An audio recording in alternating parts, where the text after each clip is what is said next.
What do you do when you have 1 minute to live? I mean, think about that.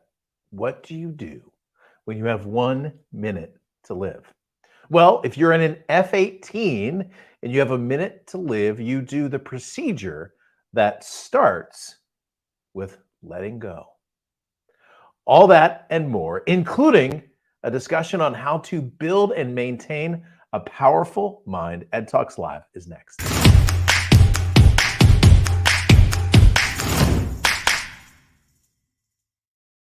Hey, what's up, party people? My name's Ed Rush, five-time #1 best-selling author, your host for the most positive place on the planet for insanely implementable ideas.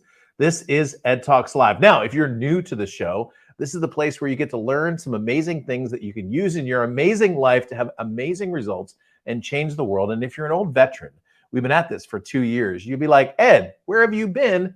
And I just simply will say, I'm back. It's nice to be back in the studio, nice to be back in the show. Jump into chat, make sure you tell us who you are, where you're from, and what you do, where the party has just begun.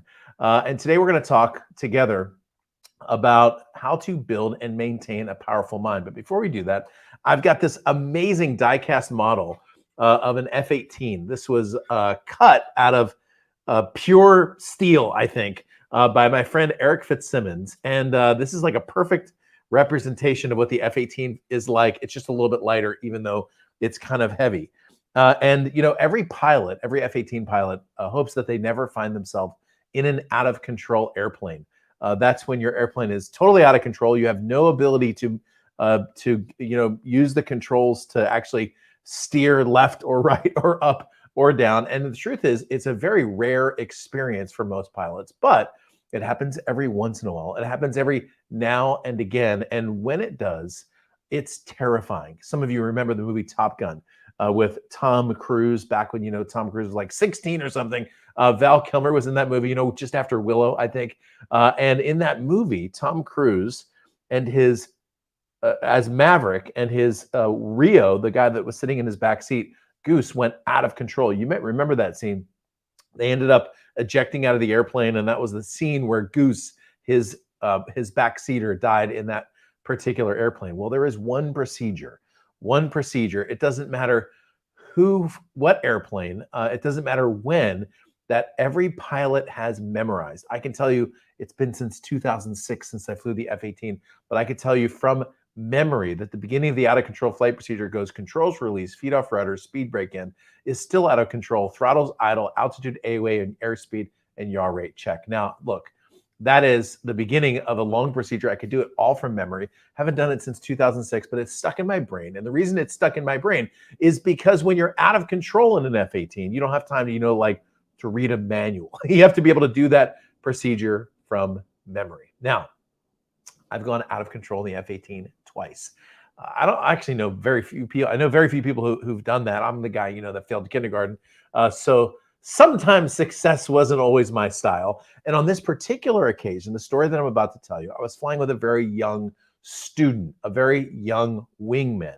I was a very experienced pilot at this time. I was the #1 instructor in the Marine Corps for 1-on-1 dogfighting, and I was flying against someone young. I was going to show him the ropes. And so we started our dogfight that day. This is my F-18 model. If you're just joining us, this is like the heaviest model of an F-18 that you can see. I'm going to use this in just a second to show you what happened in my airplane. But we started that dogfight. Typically, two airplanes will separate to about 3 miles and then turn in and pass each other, with each airplane doing about roughly 500 miles an hour. So as we pass, that's about 1,000 miles an hour of closure. In this particular instance, both airplanes, my airplane here, my student's airplane, we start pulling now 7.5 to 8 Gs fully into the vertical. That's 7.5 to 8 times your body weight. Your face is literally squeezing down your oxygen mask. The oxygen mask is sitting right behind me, is pulling off of my face as I'm straining overhead to look at my young student who's pulling towards me. And in this case, we both pulled towards each other, maintaining a distance too close for any sort of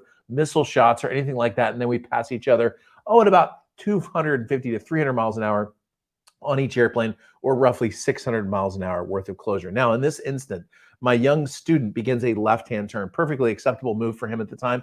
He can go nose up, nose down, left or right, doesn't matter. It's up to him which way he wants to go. And in this particular instance, I try to execute a maneuver, which if I was able to pull it off, would have won the day for me that particular day. Here's what I had in mind.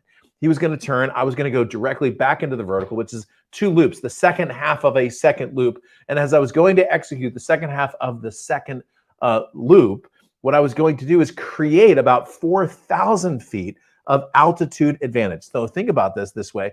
He's turning, he's bleeding down energy. I'm going up nose high, I'm bleeding energy. But when I get to the top, we both have roughly the same energy state, although I've got gravity that can work for me and point my nose down while he's beginning to turn. Okay, so I'm executing this maneuver in my head. Now, if I was able to execute this, I would have put my nose down. I would have centered the front of my cockpit on his airplane, taken an AIM-9, which is a missile shot, and then closed down for the guns. And we have this beautiful, beautiful heads-up display with a recording device that shows his airplane in front of mine.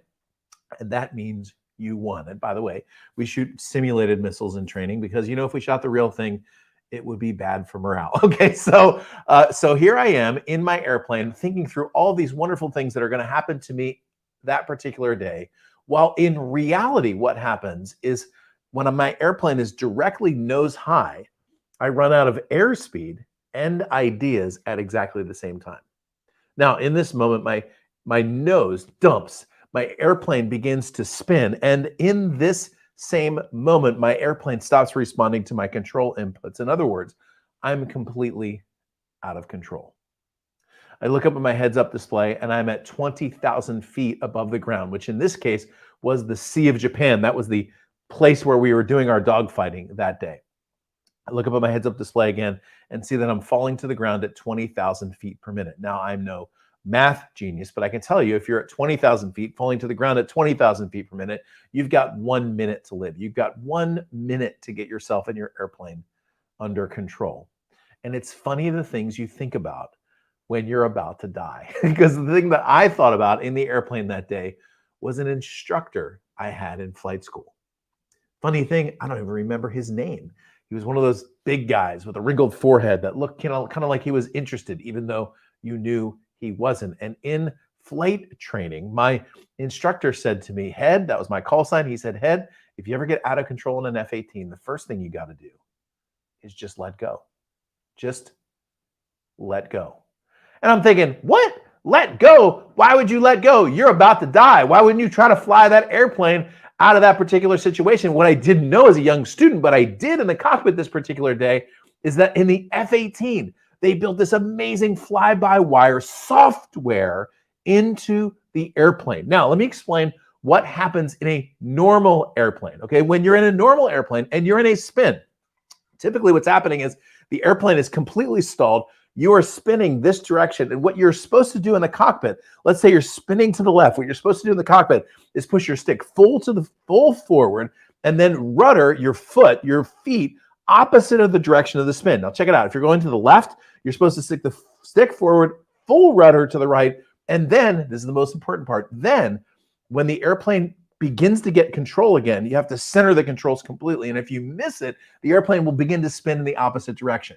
It's a timing problem that I can tell you a lot of times in the simulator, pilots who are great pilots don't even get it right. So there's no chance at 20,000 feet that Mr. I failed kindergarten sitting in the cockpit is going to be able to pull off some complicated test pilot maneuver. So when the engineers made the software for the F-18 all the way back, I think in the 70s, when they wrote the software coding for the F-18, they knew the spin, this out of control, was such a big deal. They said, why don't we just do this?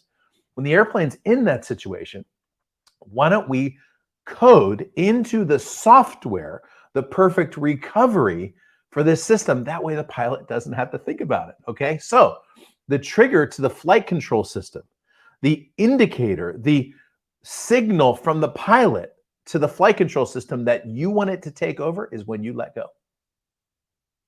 When you let go of the controls, the software system picks up and takes over where you left off to make dumb pilot problems go away. So what did I do at 20,000 feet in an out-of-control F-18? I've got a lot of choices. I can try to fly myself out of it. I can try to be a test pilot. What did I do in that particular instance? Put it in the chat. What do you think that I did in that particular situation? By the way, I will tell you, I'll say hello, by the way. What's up, Tim? Good to see you. Ali. Jim House, what's up, my man? Good to see you as well. Hey, Phil, welcome to the show. There's Phil again. Top Gun is an awesome movie. And for some reason, I can't manipulate my chat like I would like to see it. Because there's some down here. Hold on a second. Let's see if I can get all the way down to the bottom. No, it's not letting me scroll down to the bottom. We'll figure it out. What's up, Jim? Good to see you. And by the way, if you're just joined us, my name is Ed Rush. We're talking about an out of control F-18, and we're about to start talking about your mind. So what did I do in my airplane? Well, I let go. I let go. I let go of the stick. I pulled my throttle back to idle, and just to make sure, I pulled my legs up as close as I could, like I was some kind of flying turtle. Okay, and in that exact instant, the airplane began to get back control. The airplane took over. The software did what it was supposed to do, and I flew out of that particular problem. A very nervous pilot, a very scared and embarrassed pilot, but a very alive pilot. And I was alive not because I was the second coming of Iceman. I was alive because of a powerful piece of software. Would you agree that the F-18 flight control system is a powerful software? If you do, write in chat right now, say hoorah. Let me just catch up in chat real quick and just say, welcome to those of you who just joined us. My name is Ed Rush. Today we're talking about, I'm gonna transition really quickly to this. Today we're talking about the secrets to a powerful mind. I'm gonna talk about your mind's hardware, and then I'm gonna talk about the mind software in a moment. I'm gonna jump up on the board and we're gonna start to go through this. But if you just joined us, I'd love for you to jump into chat, tell us who you are, where you're from, what you do. I got a whole family sitting here. So I got Phil, what's up? Good to see you as well. Hey, Tim. We have a pitcher here in San Diego named Tim Hill. One of my favorite baseball players of all time. What's up, Andrew? Good to see you. Andrew heard me give a talk very similar to this recently. So hoorah, hoorah, and hoorah. All right, so I'm going to jump up on the board. Again, we're talking about how to have a powerful mind. I just told the story about the F-18 and the flight control system inside of the F-18. So let's just do this. Let's say and agree together that your mind has two parts. It has a set of hardware,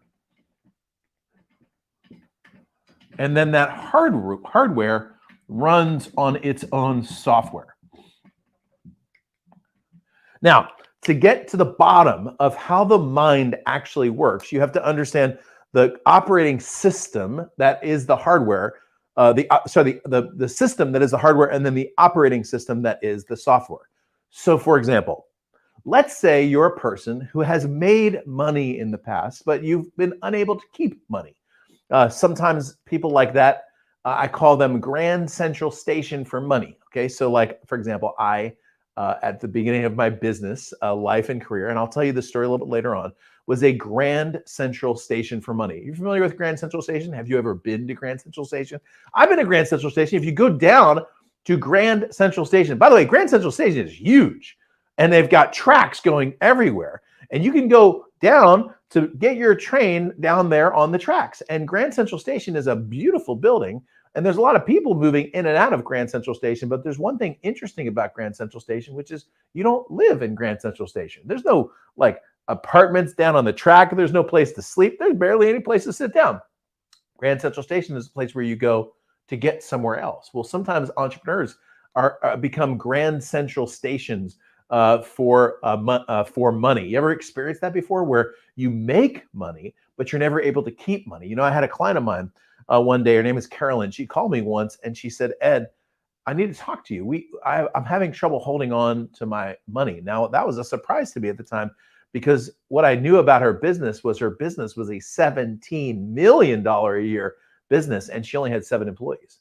And I thought she was like laced with cash, and she really was, but she was unable to hold on to it. And so I'm telling you, sometimes you think, gosh, if I just had made more money, I'd be able to keep more money. Well, if you're a Grand Central Station for money, part of the reason is probably the way your hardware and your brain software interact. In other words, there's a belief system in place. And when you get that belief system out of place, you'll begin to attract the kind of wealth that you want to make the kind of money that you want. Okay, so one of the ways to be able to overcome the idea of a money block, which I will talk about in just a moment, or a performance block, or a self-esteem block, or a view of yourself that is deleterious to your being able to make the kind of money that you want to, is to understand the hardware and the software of the mind. And this is where we're going to go today. In fact, if you've been following me, this is where we're going to go for the next month or two. I've got a new book coming out. I've got a new event coming out that is tailored specifically to you rewiring and recoding your mind for the kind of success that you want. By the way, that's in 6 separate areas. That's how you view yourself, how you view your past, how you view your future, how you view money, your purpose, your business, and your connection to God. If you square away those 6 areas, and you can do it in as little as 10 minutes a day for 6 days, okay? You can do it in a short time. If you square those 6 things away, things begin to align. You begin to attract the kind of wealth and success that you want in your life. And I know that I just made it sound very easy. And the truth is, it is. Okay, the reason I made it sound easy is because it's very, very simple. God created you to do something amazing. God created you to be something amazing. And let's face it, you haven't gotten there yet. You haven't done it yet. You know what? Neither have I. And there's a reason for that. There's something in the way. And if you could only get that one thing out of the way, you'd be able to achieve the kind of success that you want in business. You'd be able to help the kind of people that you want, maybe take the kind of vacations you want, to put money away for your kids' college fund. And it starts with understanding how your mind works. Okay. So jump in the chat if you just joined us. By the way, a whole bunch of folks just joined us. Tell us who you are, where you're from, and what you do. What's up, Dr. Ed? Good to see you again. Hey, Cooper. Thank you for your awesome comments. For those of you who are on LinkedIn, I originally scheduled this for 10 o'clock, which is when we started at 10 o'clock Pacific time. But it was 10 p.m. when I originally scheduled on LinkedIn. I had AM and PM wrong. Okay, so thank you for joining me on the actual time. What's up, Gina? It's good to see you back. Gina's a longtime Ed Talks Live friend of the family. Hey, Harisha, good to see you as well. Harisha's coming to, I'm doing an event in March. And Harisha's like, she signed up literally. Like I said, I'm doing an event and she registered. So I will see you in Dallas, March 4th and 5th. And by the way, if you're interested in coming to the event I'm doing in Dallas, I'm going to be talking about this in over 2 days. I've got a series of exercises designed for you to ask questions and get answers. I'll explain what I mean in a moment when it comes to that. Okay, so let's talk about your mind's hardware. Okay, there's actually 3 parts to the hardware of your mind. You've been taught about the first 2 parts. So for example, you've been told there are 2 parts of the mind, the conscious mind and the subconscious mind. And while that's true, the people who speak about the mind miss the most important part of the mind, which is the third one, which is the one that I'm going to talk about here in just a second. Okay, but those of you who just joined us, by the way, welcome back to the show. My name is Ed Rush. This is the secret to a powerful mind. May end up being the first of a series because we get to talking about this stuff, and then we just start having fun. Yes, thank you, Cooper. 2300. So military time. I'm used to, like, my watch right here. This thing goes to 1 o'clock. It says 1300. Okay, so if I say 10, I mean the morning. All right. So what's up, Diana? Good to see you as well. By the way, you all better go follow Diana on Instagram.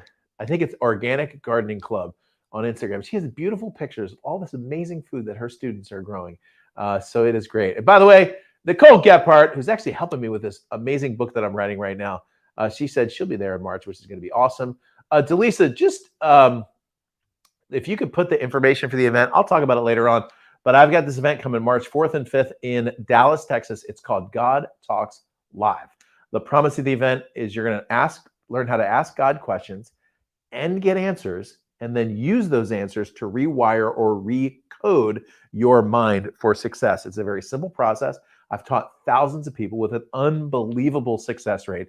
And I normally, my events normally, tickets are usually in the $500 to $1,000 range, and this will get into that range, but I discounted it already. So it's a really good deal if you're interested in coming. All right, so let's talk about the mind. For those of you who just joined us, my name is Ed Rush.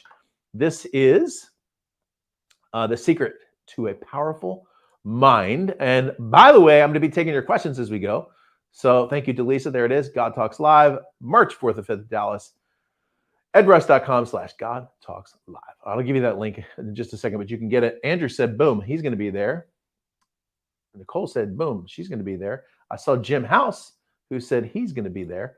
Oh, I like that. That's very nice. Ed is like E.F. Hutton. You remember that commercial? They haven't played that one for a while. E.F. Hutton, when he talks, people listen. I like that. All right, so let's talk about the mind's hardware. First, you've got your conscious mind. You have heard of the conscious mind. So the conscious mind has been described like a monkey on a branch, just kind of jumping from branch to branch to branch. And you've experienced that before. Have you ever tried to like concentrate on something? Or have you ever sat down and like, oh, today I'm really going to meditate. 5 minutes into your meditation, your brain is someplace, you're like, I'm supposed to focus on my breath, but my brain is way over here, okay? So if you've ever experienced that, you know that's the way your conscious mind operates. Now, your conscious mind is effective at being able to do one thing really well. So for example, right now, my conscious mind is looking you in the eye right here and talking to you about the conscious mind. My brain is right around this particular topic. Your brain, if you're paying attention to me, is listening and maybe writing some notes about this particular topic, or you could be thinking about where you're going to have lunch or dinner or what you're going to do later on, or why, you slept in this morning, or like your frustrations around your kids or whatever it is. Your conscious mind tends to jump from topic to topic. But when you train your conscious mind, like you can create the kind of focus that you want to be able to execute what you want to execute. So for example, in the story that I led off the show with about my F-18 experience, when I was out of control in my F-18, what I had was a problem that I needed to solve. And if I didn't solve the problem, I would have died. I can tell you that in that particular instance, there was no distraction that was going to get in my way.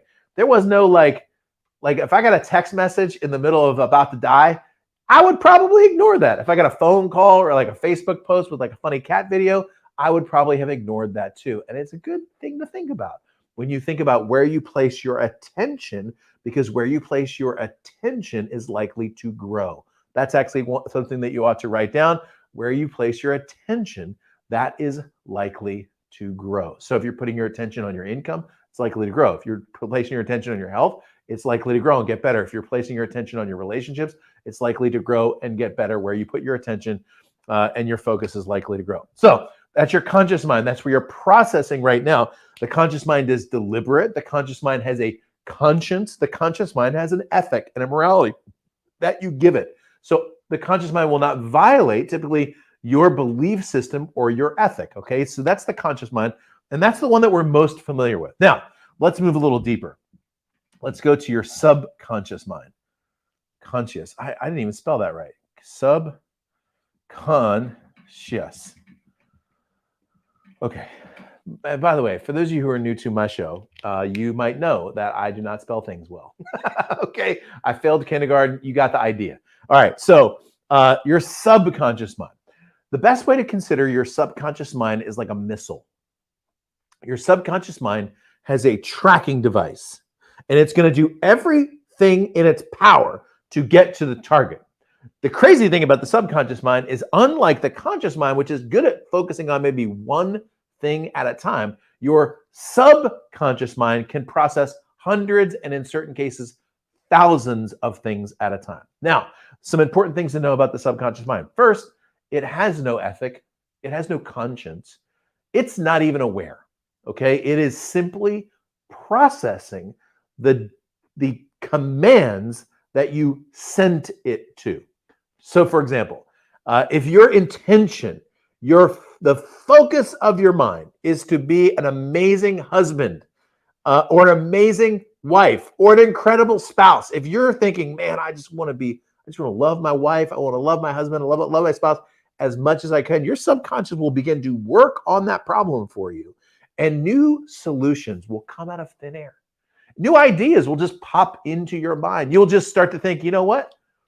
These things are just coming to me. Wow, I just must be lucky. Like all these great things are just popping into my mind. But if your subconscious mind, if you've been thinking about like robbing a bank, and you watch a lot of heist movies, you watch like Ocean's 11, 12, 13, Ocean's 17, wherever they're up to on the oceans.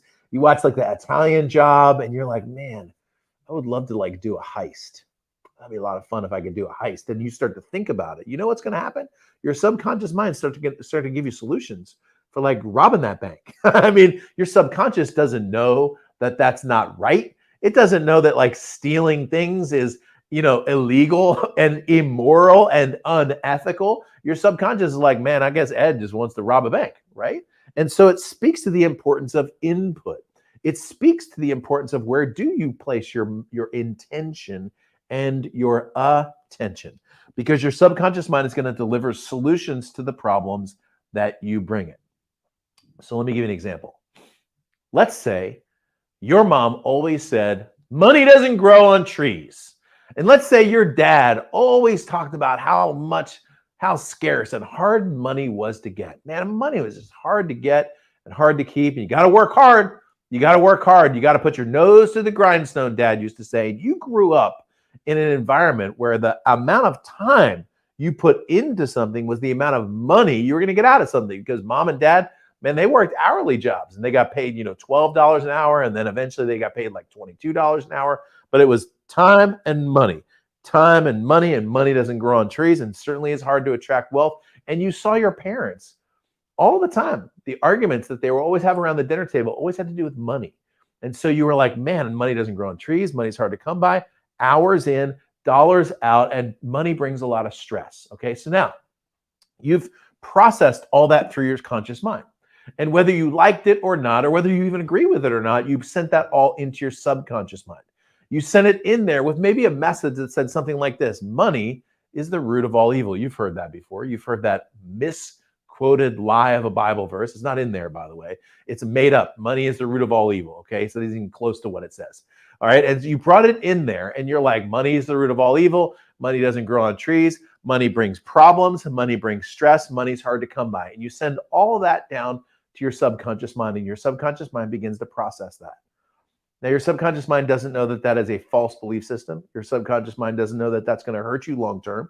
Your subconscious mind doesn't know that it's not believing the right things. Your subconscious mind is only believing the things that you brought to it, and it's processing it for you, and it's finding new solutions and opportunities for you, and it's creating new pathways for you. And then all of a sudden you start a business and things start going well, and you start to bring money in, but you can't figure out, where's that money going? Like, why don't I have anything around here? I mean, if there's enough gross, there's got to be enough net around here. And then you start to realize, as you start to make more money, that you start to feel guilty about that money, and you start giving a lot of that money away because you feel guilty, like, man, I shouldn't hold on to this money. Something about this money doesn't feel right to me. I feel kind of internally guilty, and I don't exactly know why. Well, your subconscious is giving you those solutions to the problem that you sent it, which is money is the root of all evil. Money is hard to come by, and all those screwed up belief systems that you have. The way to fix that is very simple. You simply use the software of your mind to recode your mind through your conscious into your subconscious, into a new belief system or into a new pattern of believing. Okay, and I'll explain what that means in just a second. And it's very simple, and it should be very simple. It's your brain after all. Okay, it's not like you're trying to learn some new software code. It's yours. You've been doing it your whole life. It's just that you didn't know the things that were going in there. Okay, and there's a simple way to get to the false beliefs that you might have, and I'm going to explain that in just a second. Before I do that, let me just say welcome to all of you who just joined me. My name is Ed Rush. This is like a we haven't done this for a while. This is God Talks Live, or Ed Talks Live, and I just gave you like a little bit of hint about what's coming. But let me just say this: for those of you, if this topic piqued your curiosity and you're like, man, I really like to go deep on this, and if you potentially are interested in a fast track to break through the negative belief systems that have been holding you back, and to find a way to do it in a supernatural way, and I mean that when I use that word, in a supernatural way, I have an event coming this March. It's like 3.5 weeks away. It's in Dallas. It is a live event, by the way. I'm not doing it on Zoom. I'm not streaming it, so it's live. Look, and I know live events right now, people are like, I don't know about live events, but I can tell you there's a lot of folks I know who are like, I'm ready to go. Okay. Look, I'm not making any comments about like the global pandemic or endemic or whatever they call it right now. I'm just simply saying we're going to do a live event. Okay. And the place is going to be clean. All right. And it's not going to be just like, come, just come. Okay. I know some people, by the way, who are like, I'm ready to go. Let's do it. And I know some people haven't left their house in 2 years. And I'm not going to make judgments about either one of those sides. What I can tell you is it's time to come do a live event. So come. Okay. And I'll show you about it in a minute. It's called God Talks Live. And the promise of the event is simple. You're going to learn how to ask God questions and get answers and get answers. And then you'll learn how to rewire and recode your life for success. which brings me to the third part of your mind. And by the way, the most important part of your mind, and by the way, the most overlooked part of your mind. Thank you. Conscience, Tim said. You would think, and I just got done writing a 40,000 page book, you would think that I would know how to spell that by now. But you know, Google Docs puts a little red line underneath the words, Tim. And like, I just right click, hey, it's spelled right now all of a sudden, okay? So the third part of your mind is the most overlooked, the most under advertised, but the most powerful part of your mind, which is called your superconscious. Your superconscious. Your superconscious is your intuition. Your superconscious is your connection to God. Your superconscious is your link to divine intelligence. Have you ever thought about someone and they call and you're like, man, that's crazy. I was just thinking about you. Have you ever had intuition about something and you had no idea where it came from? You just had an intuition about something. Have you ever met someone and they give you the heebie-jeebies? You're like, whoa, what is it with that guy? This is your super conscious. Some would call this your spirit or your soul. This is your connection to the eternal. Now, most people, not everyone, but most people, in fact, even most spiritual people, even a lot of the people that go to church, turned their superconscious off a long time ago and never hit the reboot procedure. These are the people who often talk about reason and reality. And I'm all for reason and reality. But what I'm not for is limiting your dreams because of what's possible today. Quick sidetrack. In 1894, New York had a major problem. In fact, it's safe to say that New York had a poop problem, okay? New York City was piling up poop faster than they could get rid of it. The price of progress in this particular example was feces all over the place, namely horse feces. And as the city grew, and even as they grew their employees, they were literally unable to remove it as fast as it was being dropped, okay? So what did New York City do? Well, New York City, like most governments, got together and argued over a problem without creating a solution. Is anyone familiar with that? Is anyone familiar with a government having a problem, and instead of solving the problem, they simply spend year after year arguing over the problem? Well, the New York City politicians in 1894 started arguing over the poop problem. And one faction was like, we need to charge extra money. We need to raise taxes so that we can pay to clean up the poop. And the other side, no, let the free market work itself out. Let's let the people, let's let the common trade go. We can't slow down trade. And they argued and they fought and they argued and they fought and they didn't get anything done at all until someone came around. He wasn't a politician. He wasn't a philanthropist. He wasn't even a citizen of New York. He was actually a son of immigrants. He was a watchmaker. You may have heard of him before. His name is Henry Ford. What Henry Ford did was he was able to mass produce an invention that had been invented almost 20 years before, called the automobile. The automobile moved into New York and horses moved out of New York, and the poop problem was solved almost overnight by a solution that wasn't on the table in the two-dimensional political sphere of New York. This is the importance of connecting this right here. Remember when I said a lot of people say, well, what's realistic? Well, that's just not realistic. Like if somebody showed up in 1894 and said, why don't we create something that just gets rid of horses? People, well, that's not realistic. Let's talk about realistic solutions to this problem. And the problem with the people who say, let's talk about realistic, is they shut your dreams down really quickly. And what happens when you shut your dreams down is you shut down your superconscious. So let me just look you in the eye and tell you this. God gave you a mission, a vision, and a purpose, and you're going to do it. But not if you base every dream in reality and what's available right now. Okay? God gave you a mission and a vision and a purpose, and you're going to do it when you break out of that reality and create a new way of thinking based on your super conscious mind. Now, here's how this works. When you get a new belief system, oftentimes it's because that belief system comes in through your connection to God or your connection to divine intelligence. It comes into your super conscious. So let me give you an example. You believed growing up that money doesn't grow on trees and that money is the root of all evil. But you begin to connect your super conscious to divine intelligence. In other words, you connect it to God and you create a new belief system through this connection that goes like this.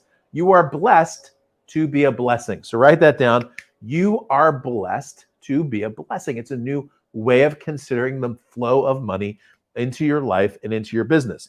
So you create a new belief system. You are blessed to be a blessing. You send that new belief system to your conscious mind. In your conscious mind, you say, I am blessed to be a blessing. And then you send that down to your subconscious mind for processing. Your original belief system was that money doesn't grow on trees or money is the root of all evil. Your new belief system is I am blessed to be a blessing.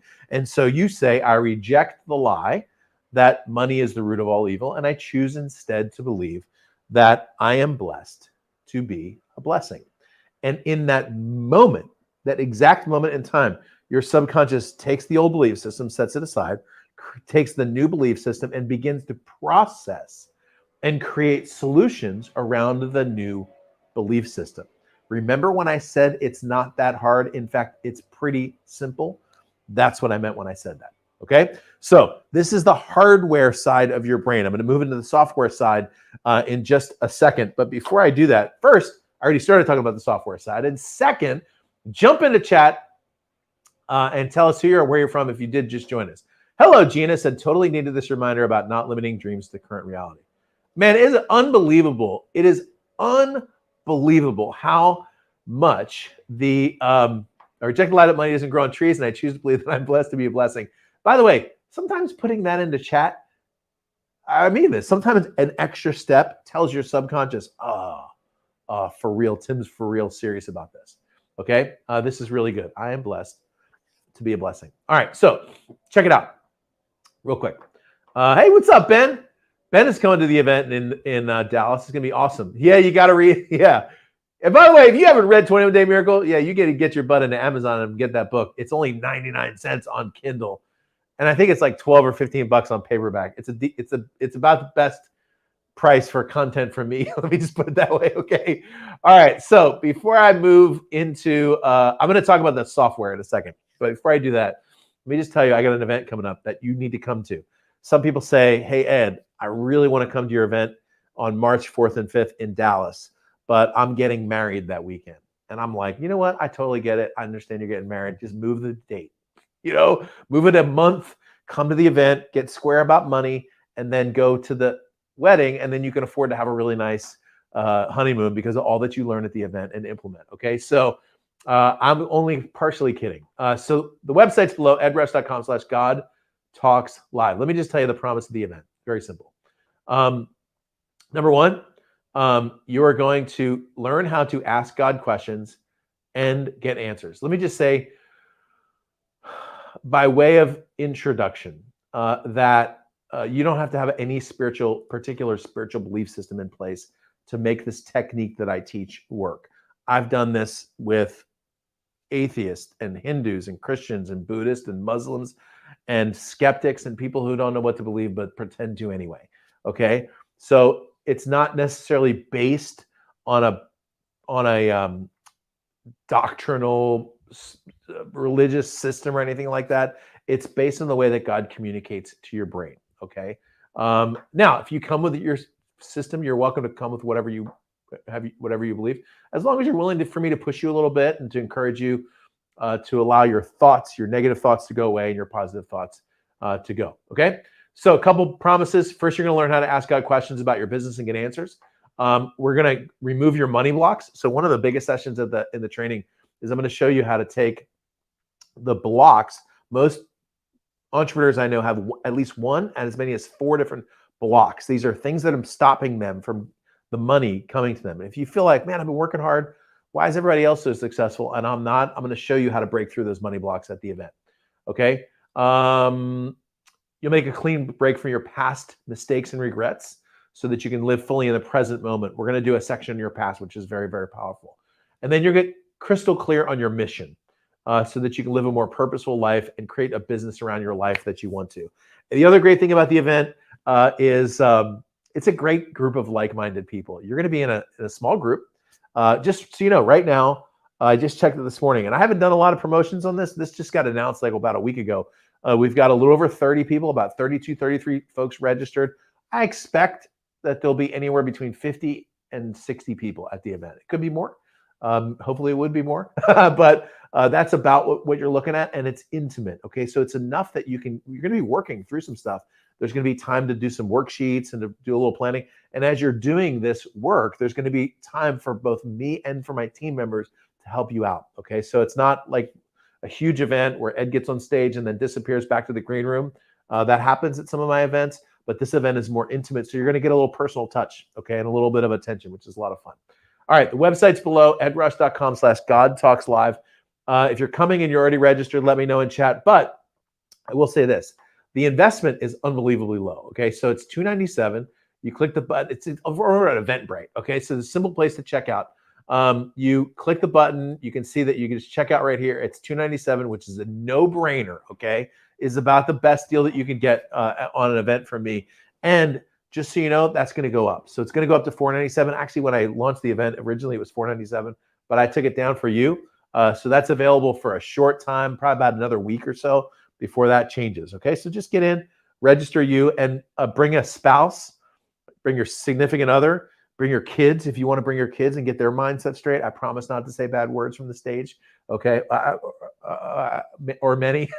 Maybe I'll do it like once. All right, so like sometimes you just gotta like make a point, but I'll be nice. I'll tell clean stories. I always tell clean stories. All right, so register for the event. By the way, this is not moonshine.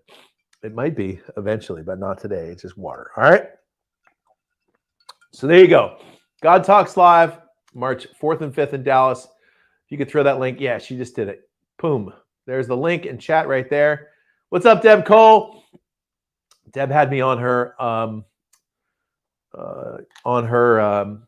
what was it? Amazon Live show last week.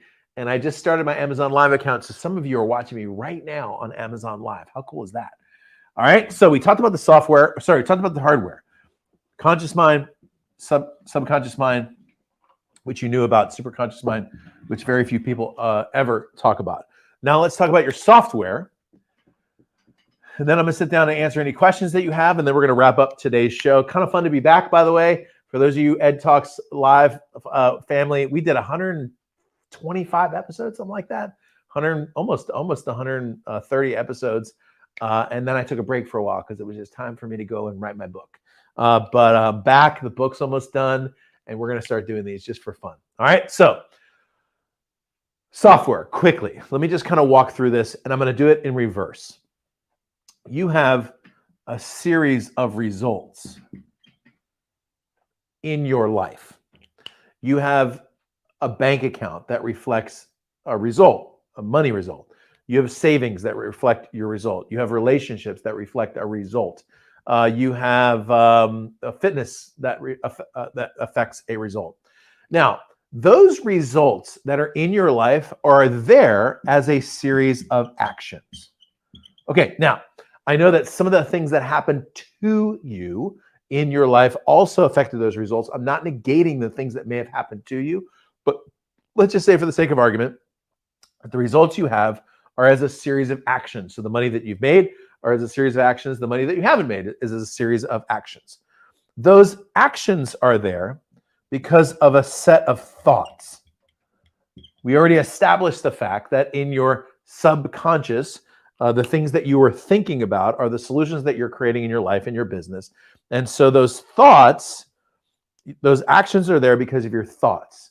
So your thoughts create a set of actions that created a result, and those thoughts are there because of words that you said to yourself, whether consciously or unconsciously. Money doesn't grow on trees. Money is the root of all evil. I'll never be successful. Oh, it's so hard. It's so easy for everyone else. Why is it so hard for me? Your subconscious goes, it's hard for you? Okay, well, let's just make things hard for you, okay? So the words that you say to yourself become the thoughts that you think to yourself, that become the actions that you take, that become your results. So let's say you look at your results and you're not thrilled with the results that you have. Health, fitness, relationships, money, business, purpose, happiness, joy. I could go down a lot of categories, okay? Addiction, I mean, you name it, right? And by the way, it's important for you to know, I do not, I'm delivering this message as a traveler with you. I'm in the caravan, okay? So I have not made my way to the destination yet. Let me just tell you this. This is a constant work in progress. All of the categories that I just mentioned to you, I'm still improving and working on, okay? Just the other night, I yelled at my kids. Now, between us, they deserved it. But, you know, the tone of my voice and the things that I could have done better. Let me just put it that way. It wasn't that bad, but I could have done better. And so let me just tell you that sometimes when people teach this stuff, you know, you ever meet the fitness guru who pretends like it was just always so easy for him? And, you know, you can't figure out, is he vegan this week, or is he on a carnivore diet this week, or is like he's intermittent fasting, or is he against intermittent fasting? You're not going to get that from me, okay? Just understand that in your life, give yourself some grace, and I'm going to give you some grace too, okay?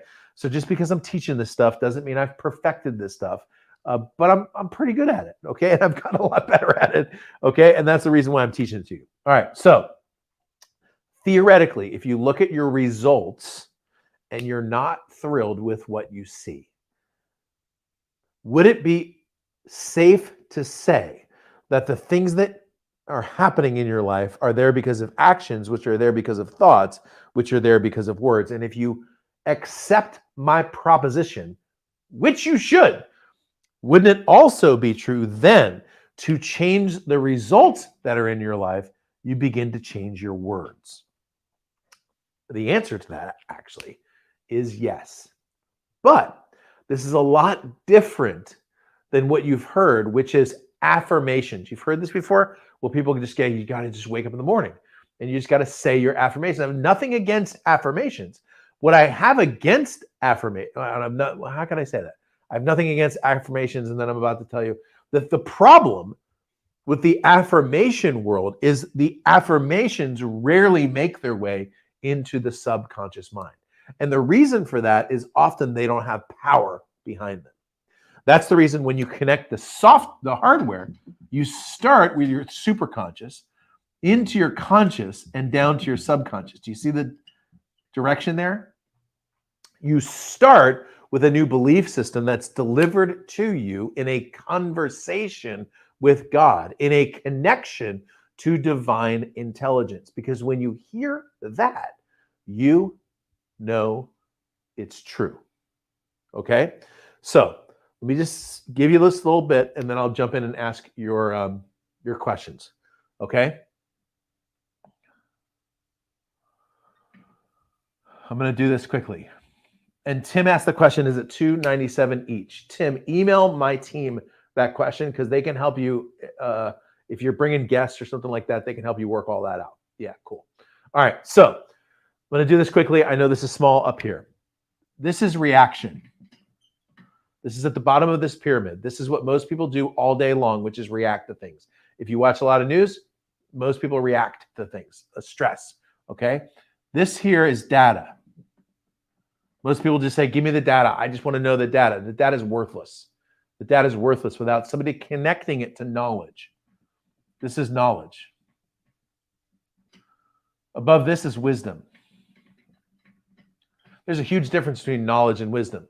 Someone could say, here's what the data says, and not know what's wise or what's not wise to do on a cultural level. And then at the top is divine wisdom. Now, check this out.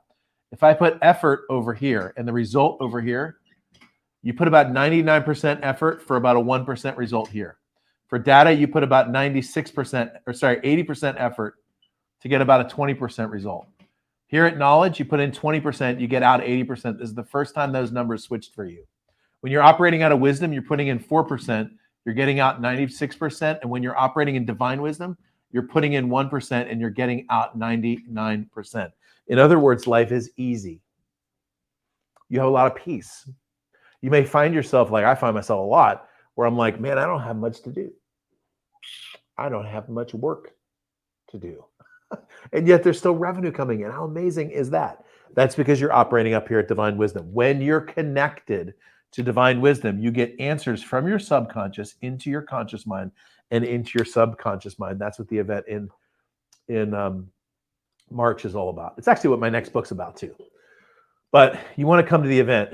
You want to come to the event for a whole bunch of reasons. By the way, one of the reasons I'm doing the event is I want to teach this stuff live because I do great teaching it live. The second reason is I'm going to try to get some content that I can use as a bonus for the book. And it would be awesome to have you in that content as well.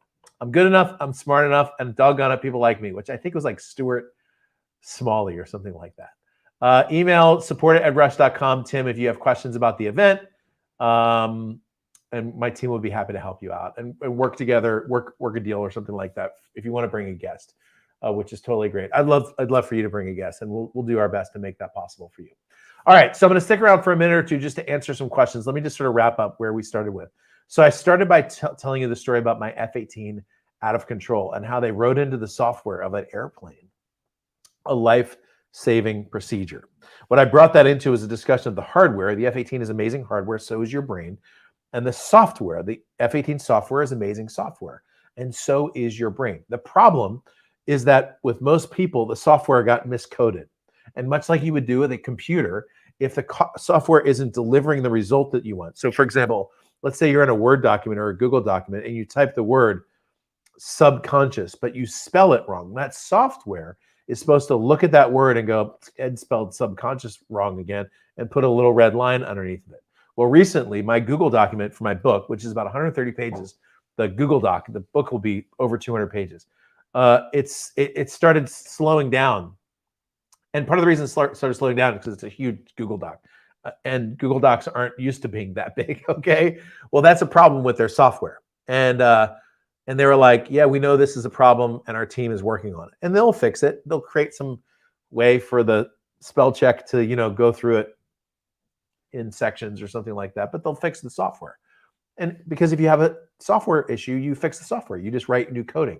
Well, look, if you have a result in your life you don't like, money, relationships, time, busyness, stress, health, relationships, I think I said relationships twice, you just recode your software. I'm not kidding you. You simply create a new way of believing, you recode your mind software, and the results will begin to come in, okay? And I know it sounds easy, and that's because it is easy. So without any further ado, I'm here to take your questions. If you have any questions, would love your comments. I'm going to wrap up the show in just a minute. Before I do that, the website is edrush.com/GodTalksLive. It's going to be an unbelievable event. I know you've heard that before. But by the way, those of you who've been to my events, you cannot walk away from my events without a massive change in your life, okay? You will experience a massive change, and you're going to feel a lot better. It's been a long time since we've all been together, and I just did a mastermind group a couple weeks ago with my amazing mastermind members, and people were like, man, I just feel better. Well, the reason you feel better is because you're like burning embers, and when you come together, it just lights on fire, man. So you need to be around like-minded people. This is a very challenging world right now. It's a negative place. But what I'm going to tell you, if all I did for 2 days, which isn't what I'm all going to do, if all I did for 2 days in Dallas, March 4th and 5th, was just bring you all together, it would be worth it. It would, because you need to be around like-minded people. Look, your family doesn't understand you. Your friends don't understand you. So you might as well be around some entrepreneurs that really do. All right. Thank you, Phil. That was very kind of you. Really nice. Thank you for saying that. Martin is going to be there. Martin's going to be there with my man, John. There's a link, edrush.com/GodTalksLive. David Zetz says, super excited for my new book, Ed, because the last one I read changed my life. In fact, David Zetz is a veteran of the God Talks process as well. Andrew's going to be there, and I think Andrew's got some team members he's bringing too, so that's awesome. All right. With that said, the link is below. I'm going to do this. I'm going to do this show. I'm going to try to do this here. Let me take a look at my calendar and just see, because I think I'm going to try to do another one next week at this time, if that works for you. Hopefully the time is good at 10. But I had a blast today, and I think we should get back to doing Ed Talks Live shows again. I didn't even give this an episode number. Let's call this Season 2, Episode 0. I don't know. Thank you, Cooper. Yeah, isn't it great that I didn't do this at midnight? Great. That is good. Gina said you showed up just at the right time. I needed to hear this. I think I needed to hear it too. Sometimes your own message you have to remind yourself of. So I think I needed to hear it too. Let me see. Hey, thanks, Tim. Good to see you, man. Hopefully I'll get to see you in Dallas. All right, edrush.com/GodTalksLive. Hey, go crush it today. With a big smile on your face, may God bless you and keep you, make his face shine upon you, and be gracious to you, lift up his countenance upon you, and give you peace. I will see you soon. If not in Dallas, I'll see you probably next week on another God Talks Live. All right, God Talks Live is out. See ya.